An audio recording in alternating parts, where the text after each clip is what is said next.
Our next panelist is Sarah Harding with Cultiva, and she'll be taking us on a deep dive into traceability, empowering coastal communities with digital solutions and innovation.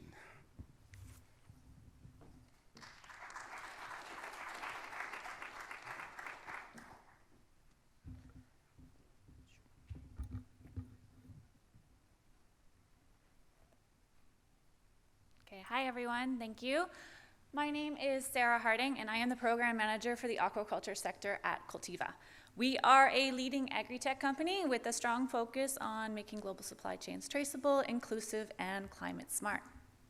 Backed by our human-centered technology and our boots-on-the-ground services, we support multinational agribusinesses and MSMEs in verifying and digitizing their global supply chains while also improving producer livelihoods. We started in 2013 and since then have provided tailored solutions and services to over 6,500 agribusinesses and MSMEs globally. We combine a triple tech approach. First, we have our agri-tech, which is our capacity training and offerings, our boots-on-the-ground services, Culti Skills. We have our climate tech, which focuses on land use change mapping, risk alerts, also greenhouse gas assessments for Scope 3 reporting. And our last is our fintech, which is our integrated e-wallet, which enables cashless transactions in the upstream supply chain. Currently, we have users in 52 different countries and are involved in 47 different commodities. Within seascapes, we are actively engaged in seaweed, shrimp, crab. Also, we are involved with local coastal salt producers as well.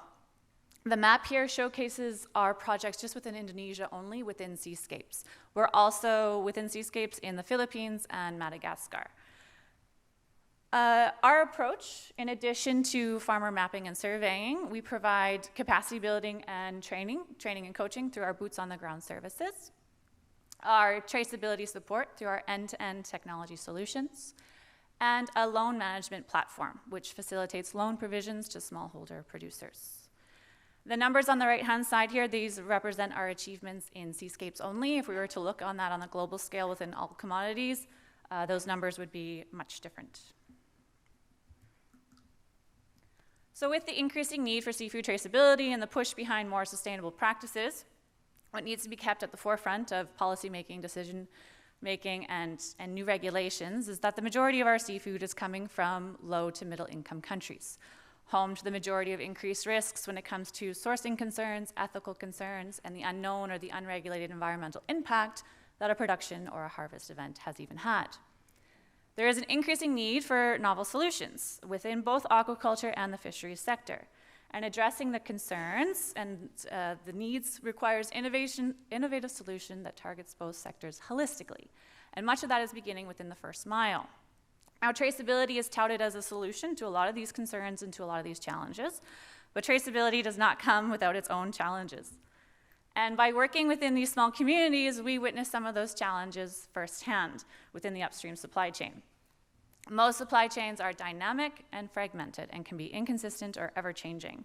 So when we're trying to map out our client's supply chain, there are a lot of challenges that can arise for a number of different reasons. Second is producer awareness. Not only is there a lack of knowledge or understanding when it comes to certain requirements and regulations to gain access to certain markets or certifications, but in some cases there's also just no incentive or benefit in order for the producer to adopt or implement traceability. Why should they? Which leads to our third point.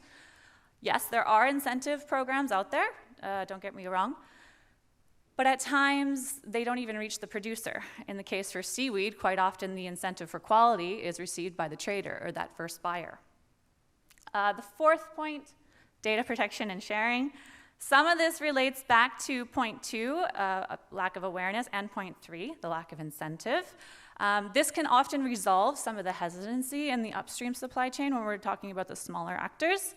But when it comes to buying stations or larger processors, we've also received a lot of pushback in order to implement traceability. There's concern over sourcing privacy and supplier details. That creates doubt in adopting traceability solutions, which of course is impacting companies that are ahead of the curve when their business actors, their business partners are not willing to share data. So clear guidelines over what data is needed for traceability is crucial in order to balance the accountability with the business sensitivity. And last point here, infrastructure and logistics, yes, of course. We're dealing with dispersed and remote locations and not even factoring in the conditions of the seafood industry itself. But one of the main challenges we've had when implementing traceability is affordable signal and connection solutions. Most of our project locations have limited to no signal whatsoever. So this is a challenge that we've had to deal with. This is just some examples of our platform and our solutions, and I just want to highlight some of the basic features on the bottom left-hand side, but also highlighting how we are supporting buyers to achieve traceability while also empowering the smallholder with their access to their own application, with some of the features listed on the right-hand side with the green background there.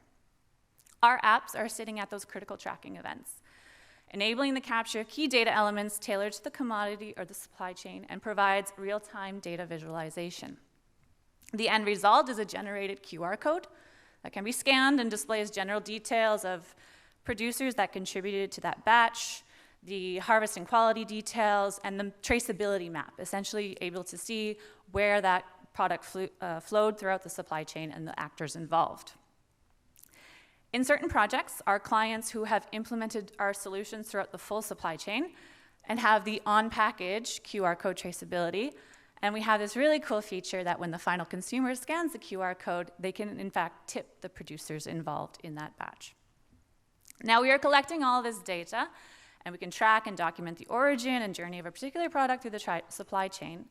But the opportunity of what else can be done with this data is how we can take this even further, and what we mean when we say beyond traceability.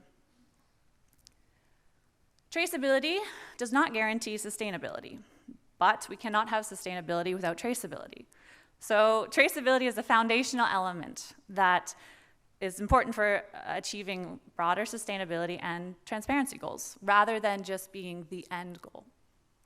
Once traceability is established, we are able to enable numerous other activities like targeted interventions, continuous improvement, better access to finance, improved stakeholder engagement, using the data for good, and supporting integrated value chain management, where traceability data is combined with other businesses, along with social and environmental data, to gain a holistic understanding of the value chain and to be able to manage it more effectively.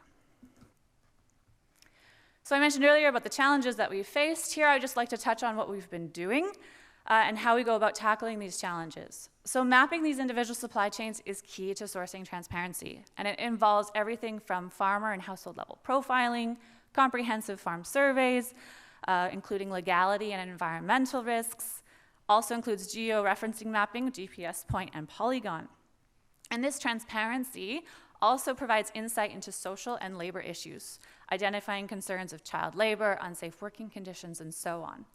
And most importantly, we are collecting all of this data with our applications that have the ability to function offline.